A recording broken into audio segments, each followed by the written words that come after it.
Thank you, moderator, for having me. For our information, our moderator is one of the leading scholars at the Department of Political Science, Summit University, Offa. Before I go to my presentation, I want to thank and appreciate our keynote speaker, Dr. Mutiu Olaleke Agboke, the Honorable Resident Electoral Commissioner, INEC, Osun State, Nigeria, for that wonderful and informative presentation. Thank you, sir. And I must also commend Comrade Jelili Adegboyega Adebisi from Northern Michigan University, USA, for sharing your thoughts on this topic. Thank you. And I must not forget my boss, the Vice Chancellor of Summit University, Professor Engineer Abiodun Musa Haibino, for giving us an enabling environment to hold this lecture this afternoon. Thank you, sir. Moderator, please share my slide. Can you share it? So the outline of my presentation today, introduction, the 2022 Electoral Act, technological innovation for 2023 general election, stakeholders in the next general election, challenges and conclusion. It is my pleasure and honor to be here this afternoon to share my thoughts on the topic, general election and 2022 Electoral Act, stakeholders and the challenges. Nigeria has been conducting regular general election since 1999, when the country redemocratized after years of military rule. This general election will be the 7th consecutive general election in Nigeria, which means this is the longest period of democratic experiment in Nigeria. Previous democratic attempts were relatively short as a result of military intervention in Nigerian politics. Today is exactly 24 days to the next general election in Nigeria that will start on Saturday, February 25, 2023, with the presidential and national assembly elections. On that day, the next president will be elected, one who next senators and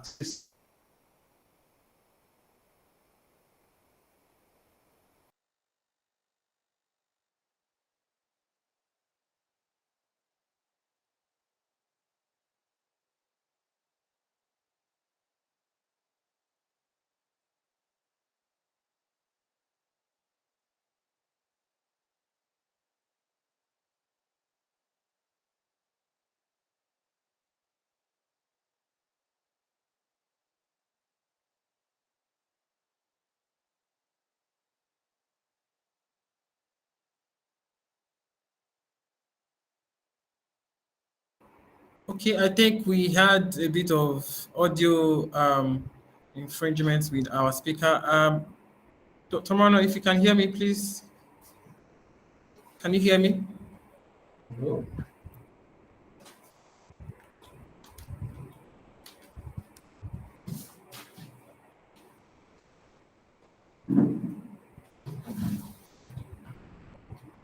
Okay.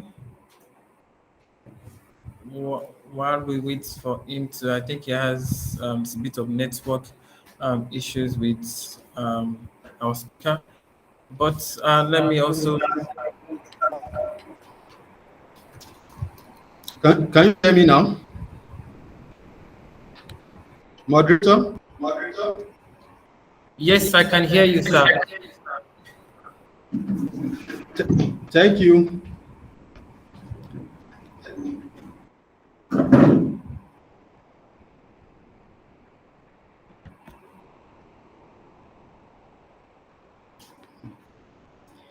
On Saturday, 11 March 2023, gubernatorial and the state houses of assembly election we hold. Then we are going to elect 28 governors, 993 members of the state houses of assembly throughout Nigeria. 93,469,008 registered voters are expected to elect their next political leaders in Nigeria. And my finding reveal that Nigerian current voter population is 16,742,916, higher than the registered voters in the 14 African countries put together. This means that a general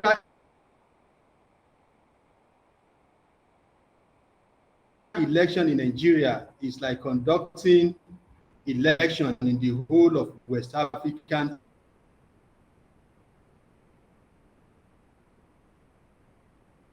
and beyond law to ensure free, fair, and credible election.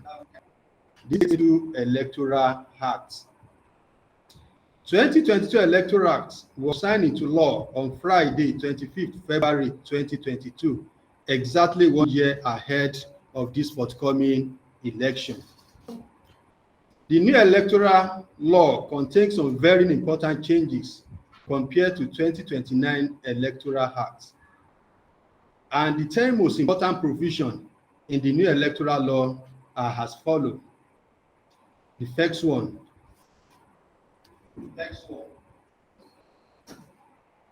Early appropriation and release of funds. INEC to get its fund at least 1 year to the general election. This has been captured in our new electoral law. Early release of notice of election.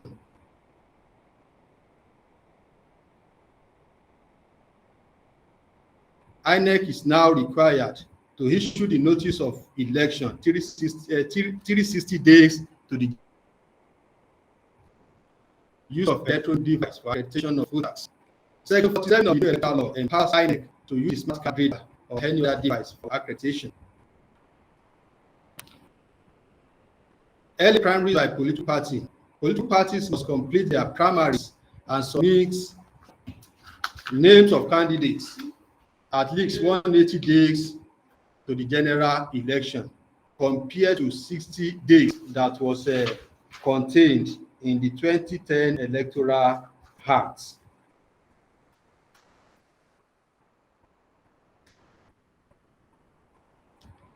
Type of primaries.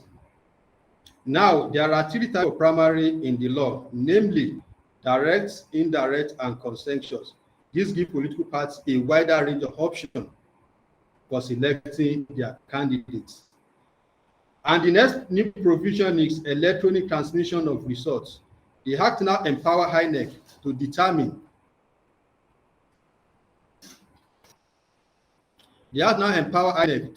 the form of transmission or transfer of election results. The next one, ensuring inclusive election. INEC is now mandated to ensure that persons with disability and other vulnerability are properly assisted to participate in the electoral process.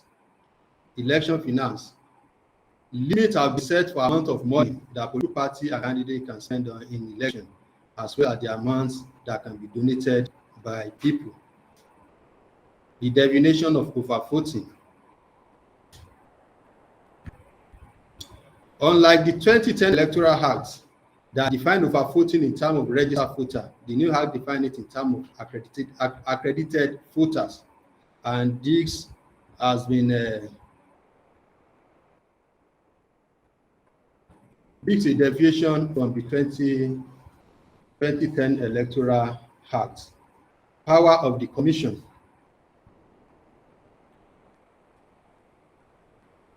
The law now empowers the Commission to review the result of election and ensure that declarations are made voluntarily. That is, if elections are declared under duress, the INEC has the power to review such results now.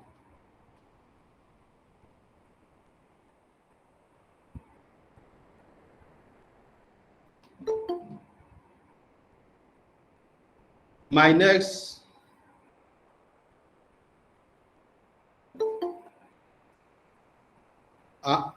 okay. I, I want to go to the next one, technological innovation for the 2022 general election. The INEC has introduced new technological innovation for the conduct of 2023 general election, and this includes but not limited to INEC voter enrollment device for improved registration of voters, PFAS for both voter accreditation and e-transmission of results for collation, and INEC result field portal to offer the public access to fill polling unit results, and automated biometric identification system to check the data and detect multiple registrants. These technological tools have been tested in previous election of some states. For instance, Anambra State in November 2021, Ekiti State June 2022, and Osun State July 2022. Recently, INEC has started mock accreditation in some states to test and analyze the performance of these technological tools before February 25, 2023. Stakeholders in the next general election. The stakeholders in the next general election include electorates. Electorates is one of the most important stakeholders in this forthcoming election. Why? Because they are the one to determine the next political leader in Nigeria.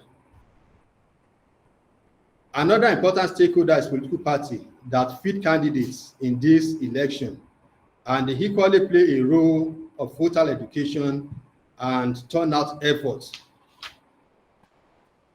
Candidates, these are the party aspirants that are contesting for the various positions. They are the flag bearer, they are the party standard bearer. They are equally a very strong stakeholder in this forthcoming election. And of course, election administrators. In our home case, that is INEC, and all other individuals and organizations that are responsible for managing the logistics of an election, including voter registration, polling place management, and voting counting. And the next one is the media that play a critical role in informing voters about the candidates and issues in an election and providing coverage of the electoral process. Civil society organizations are also important stakeholders in this forthcoming election, as well as international observers that will monitor our election and make sure it complies with international standard and best practice across the world. Judiciary is another important stakeholder in this forthcoming election. Why? Because they play a role in resolving disputes related to elections.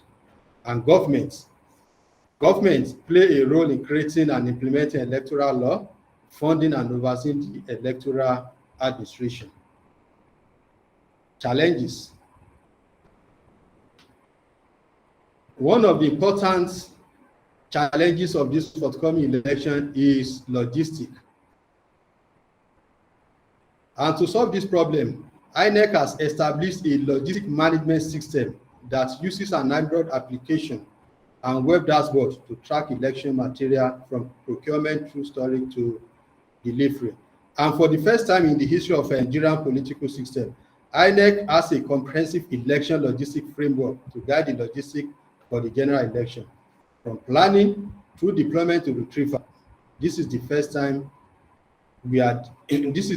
of deployment and hand-to-hand logistic framework by Independent National Electoral Commission. Insecurity. Insecurity is another problem that Nigeria is facing. INEC has developed election violence mitigation advocacy tools for predicting and mitigating election violence period to election. Also, there is election risk management tools which tracks and report general risks to election. INEC also collaborates with the security agencies to maintain peace and order before and during election. Another challenge is attacks on INEC facilities. The rising attacks on INEC facility, materials, and staff. In just 4 years, 2019 to 2020, the Commission has recorded 50 attacks on their facilities. In these attacks, buildings, election materials, and vehicles were destroyed. Sometimes, their staff are also attacked.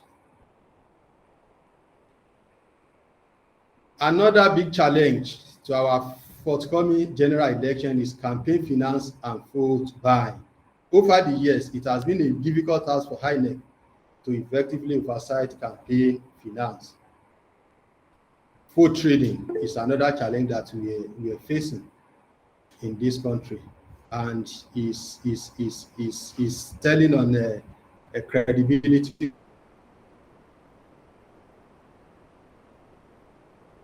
of our election.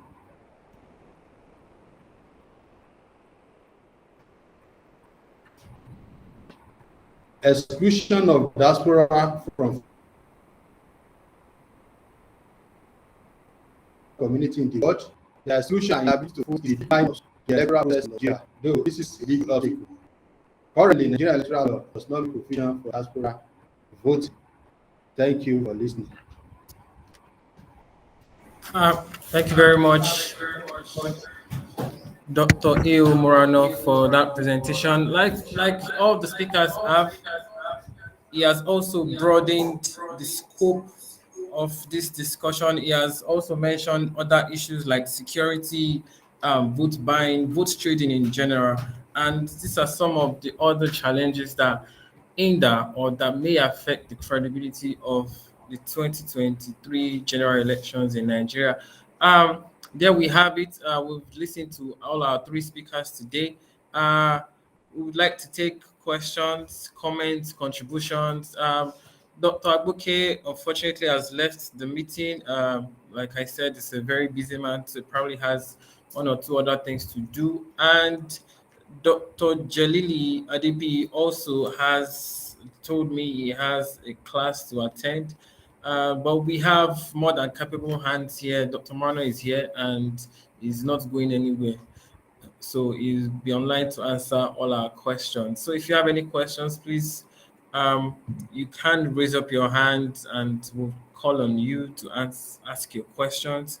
I have 4 people here at the moment. So we'll call on Surura Bello. Please unmute your microphone and ask your question. And after Surura Bello, Dr. Sambe is here, and Dr. Zubar is here, and every other person. Thank you very much, the moderator. It's a pity Dr. Agboke it's no more here. My only comment is for INEC. Like Dr. Jalili said, we have a lot around human in this process. Now that we are having a big change, I will also love INEC to do a big enlightenment. Now we have a change in process. The process that we are all used to before for voting, when you get to the polling booth, you will see papers pasted on the walls, you check for your name. Once you see your name, you go to the people in charge, they will tick your name and give you the card for you to vote. Then you go to your corner and vote. Now things have changed. Beavers is coming in now. So there should be, a big enlightenment to the community. People must be told of this new process. We must all understand this fully before we get there, so that we will not get there and the officials will say, sorry, there's no network, you cannot vote. So we should do various jingles in our native languages, in our radios all over. Let the grassroots people, this is the first big election we are doing after this Beavers is coming in. And if we all agree that with this new reform of the Electoral Act, we are all looking for a big success. Hence, we must make sure that everybody is aware of this new process. We must be taught. jingles, posters, and everything possible must be used so that the message will be passed all around. I think if we are able to do this, it will go a long way in guaranteeing success for the coming election. Thank you.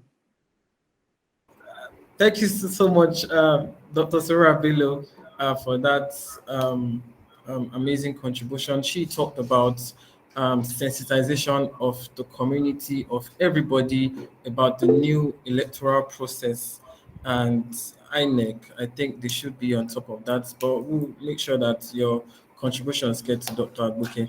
And Dr. Sambe is also online. Wants to ask a question. Dr. Sambe, please unmute your microphone and ask your question. Thank you very much, the host and anchor. With due respect to existing protocol, I am Dr. Mustafa Toyin Sonde, a clinical and counseling psychologist and the university counselor at Summit University of North Central Nigeria. Having said that, as a psychologist, I try to look at how the people of Osun State will be feeling. And I was targeting Dr. Agbuke to be able to respond to my view, since I'm usually concerned about the thinking, the feeling, and the behavior of the community or individual at every point in time. Is the current position not going to put Osun people in a state of Mogbe Moku Modaran status? I think there is need for enlightenment on what is likely to be the psyche of the people of Osun State right now. And maybe the anchor person can take the lead in the answering of this question. Thank you. Thank you very much, Dr. Mustafa Sambe. So up next is Saidi Shoyoye. Please unmute your microphone and ask your question. Okay. Good afternoon. Good afternoon. Good afternoon. Yes. My question has to do with the report. Sorry, I haven't gotten earlier response to my question. Hello, can you hear me? Good afternoon. Can you hear me? Yes, please go ahead. Please go ahead. Okay. My question is that at the tribunal, you were told that INEC presented 2 different reports. Unfortunately, Dr. Agbuke said he wasn't aware, but this is general knowledge. So I'm surprised that he said he's not aware. So my question is, at what time did APC collected their reports? And at what time was INEC presented this report at the tribunal? Whereby we now have a conflicting result because the tribunal judge based their judgment on the report given to APC. And from my information I got, the APC governorship candidate collected the report 2 days after the election. So probably it couldn't be a complete report. And that's why INEC is saying that they presented a synchronized one. So at what point, because as a data analyst, I'm looking at this too, INEC will not have that capacity to present a comprehensive report 2 days after the election. And that led to the hullabaloo that is going on currently in Osun State. So I don't know if the anchor person will be able to shed more light on this. Thank you. Thank you very much, sir. I will and answer the ones that we can. Of course, Dr. Agbuke also talked about him not being able to answer questions that has to do. So, but we'll of course try to answer as much questions as we can. Next, Olalakan, please unmute your microphone and ask your question. Then after we have Tunde Kazim and we also have Dr. Zibara, and then we'll stop taking questions from there.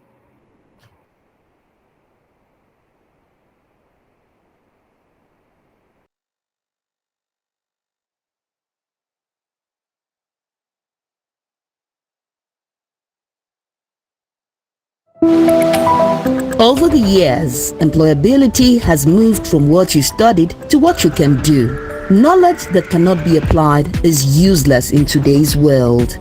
That is why at Summit University of Son of owned by Ansaruddin Society of Nigeria, our goal is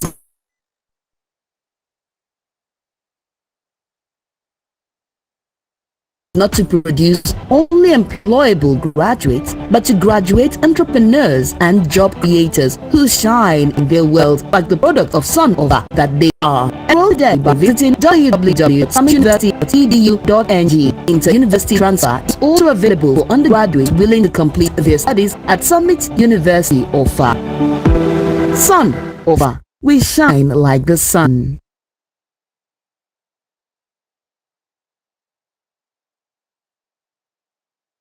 Okay, thank you for sticking with us. So we take a couple more questions. BCO Ileke, Tunde Kasim. Please, you have the floor now. We can hear you, sir. Please go ahead. Yeah, can you hear me? We can hear you, sir. Please go ahead. All right, yeah. I'm Tunde Kazim. I'm joining from Abeokuta. I'm the general manager of Ogun State Television, Abeokuta. Mine is not a question per se, it's a comment. And I want you as the host to help us pass this comment to the INEC Resident Electoral Commissioner in Osun State, Dr. Mutiu Agbuke. Well, Dr. Mutiu Agbuke, in his response to our questions earlier on, avoided some of the questions, and I can understand because there is a litigation going on the issue of the election and Osun election, and we can't expect Dr. Agbuke to be involved in such, being an umpire himself. So he has to be very careful so that he will not involve himself in unnecessary comments. Before you know it, it will be all over the social media that INEC is partisan and the rest. So, but I must say that INEC needs to up its game this time around. The issue of beavers, I think, is a good idea, but a situation where beavers can be, cornered one way or the other, by some unscrupulous voters, is an unwelcome development. Because we thought that with beavers, we should be able to get at least a 90%, of our voting exercise. We should be able to get it very right this time around. So the issue of our voting, should not be a thing that we need to welcome in this year's election. So please help us pass it to INEC or any other officer, INEC officers, that there's need for INEC to really scrutinize, their staff. Some of them are conniving with some of these politicians to really, destroy what we have started very well concerning the 2023 general election. So please help us pass this information to those that are concerned. Then secondly, the lady who spoke earlier said something about the issue of public enlightenment. INEC should also ensure that there is enough public enlightenment on radio, TV, on the social media concerning this election. Particularly, we are deploying technology this time around, and it has never been so before. So there's need for INEC to really sensitize the public on the usage of these new technologies in this electionary process. If not, we are going to have challenges. A lot of people, that majority of these of our populace who live in the rural areas, they don't know much about this. It is because we are in the city center. We are enlightened. That is, we are know about beavers. They should take the crusade, this technological crusade concerning the 2023 election to the rural areas. Let them go to the rural areas and enlighten the rural populace concerning the forthcoming 2023 elections, because we must get it right this time around. No excuse from INEC. There should be no excuse at all. So that is why we are making this clear call to INEC. so that we'll be able to up his game. What happened in Osun concerning overvoting should not repeat itself on the 25th of February, and we pray it will not happen. Thank you so much for giving me this opportunity. Thank you very much, sir. We appreciate your comments, Mr. Hello. Kasim. And Hello.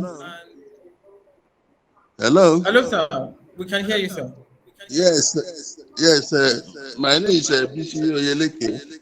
I'm speaking from Ofa here. Yes, the speakers, they've done marvelous job and they're very eloquent.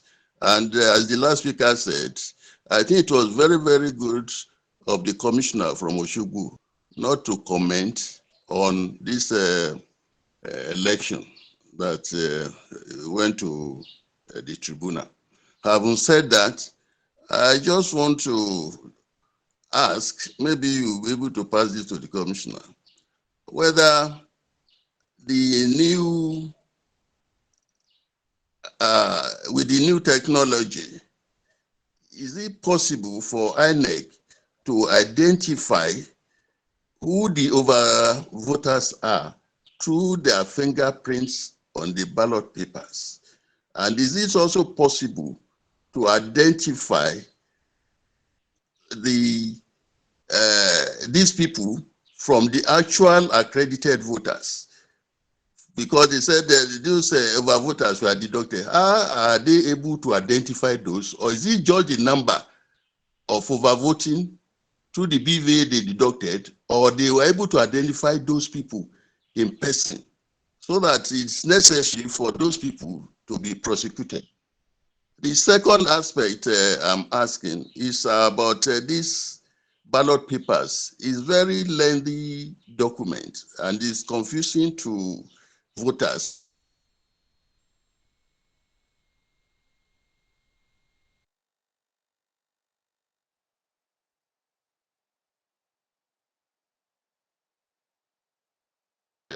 The voters' dilemma in this respect.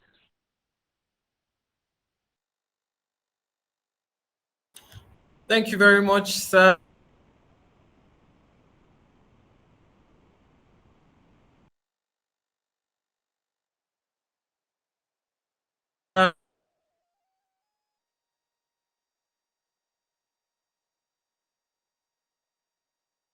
Mr.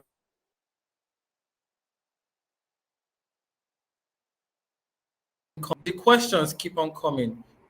Issues like this, events like this creates more questions than answers. So it is expected that there are, of course, more questions than answers. But we would try to get your questions across to the Honorable Resident Electoral Commissioner of Osun State.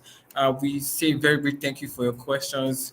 And I don't know if Dr. Murana wants to add anything to the questions that have been asked here today. Thank you, moderator.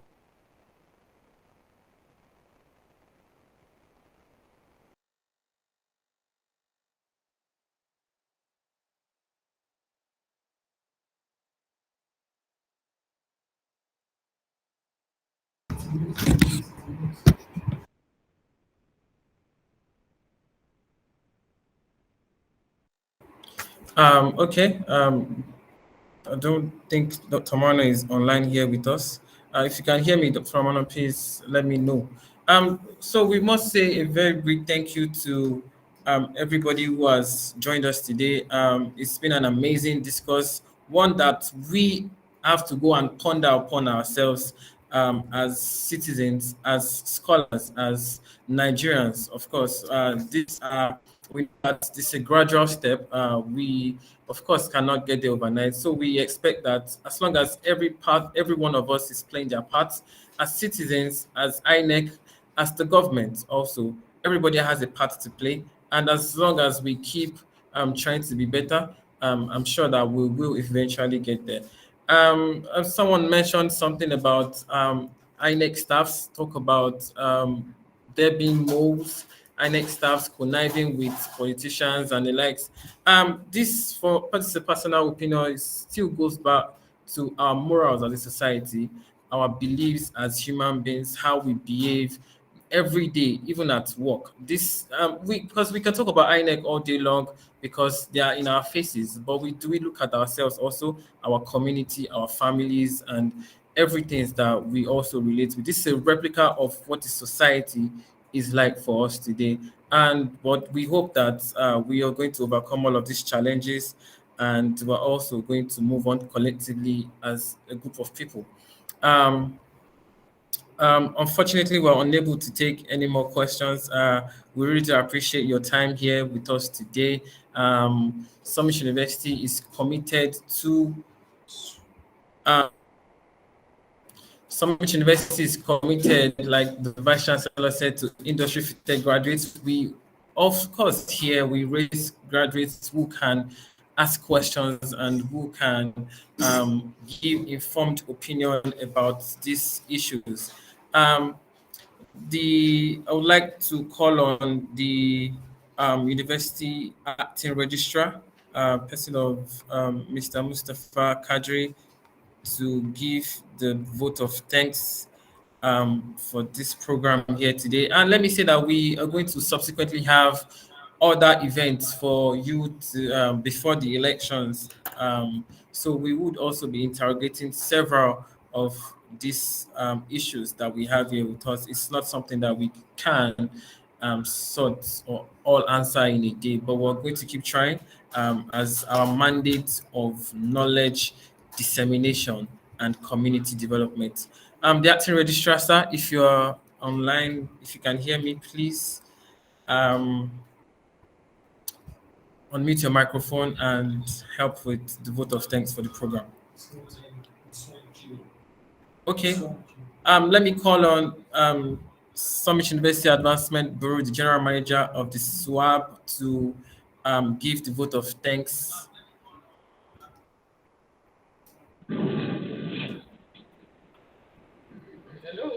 Assalamu alaikum warahmatullahi wabarakatuh. Assalamu alaikum warahmatullahi wabarakatuh. Wa alaikum salam warahmatullahi wabarakatuh. Okay. Thank you very much, Mr. Obishi. So you picked me on the spot, not a problem. On behalf of the Vice Chancellor, Summit University of Professor Abiodun Musa Ibinu, I wish to thank all the contributors, our lecturers, the invited speakers for this August occasion. We thank you so much, and we've gained so much from your wealth of knowledge. We pray Allah subhanahu wa ta'ala continue to bless your knowledge immensely and support you in all your areas of endeavor. And we pray that we have a peaceful election in Nigeria, this election season and beyond. We are much informed and we're better off. Thank you so much. Thank you very much, Ma, for that remarks. So I have here with me that based on the outcome of this event, we have decided to have another roundtable discussion on understanding the use of beavers for the 2023 general elections. And of course, we're going to communicate the time and schedule for this next event for you, for everybody to join. So it's like I said, it's a continuous process. We're going to learn it. As long as we're better than we were before we attended this program, then we're making progress. On this note, I want to say a very big thank you to everybody who has joined us from every part of the world where you have joined us from. It's been an amazing pleasure to have this conversation with you and with everybody for on this contemporary issues on the 2023 general elections. The videos for this event would be uploaded on our YouTube page in case you need to rewatch and also revisit some of the conversations that have been held today. On this note, I want to say a very big thank you. Also, a very big thank you to my backroom staff here and to all of our students who are here with me in the hall. So we say very big thank you, and would see you some other time. From myself and my team here at Summit University, we say bye-bye to you all and have a great day. Over the years, employability has moved from what you studied to what you can do. Knowledge that cannot be applied is useless in today's world. That is why at Summit University Offer, Sun Offer, owned by Ansarudin Society of Nigeria, our goal is not to produce only employable graduates, but to graduate entrepreneurs and job creators who shine in their world like the products of Sun Offer that they are. Enroll today by visiting www.summituniversity.edu.ng. Inter-university transfer is also available for undergraduates willing to complete their studies at Summit University Offer. Sun Offer. We shine like the sun.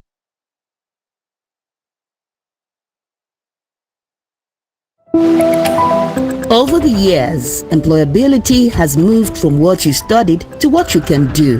Knowledge that cannot be applied is useless in today's world.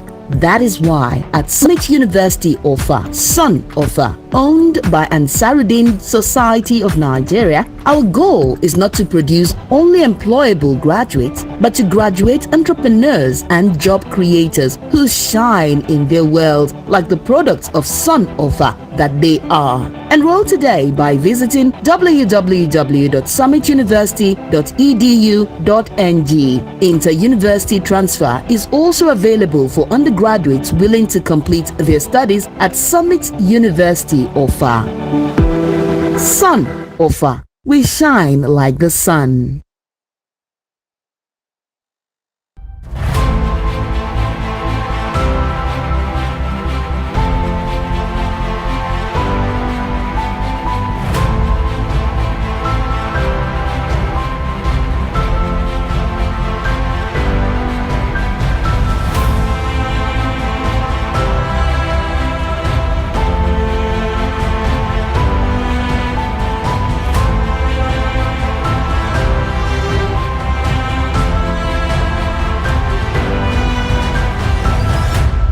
الصلاة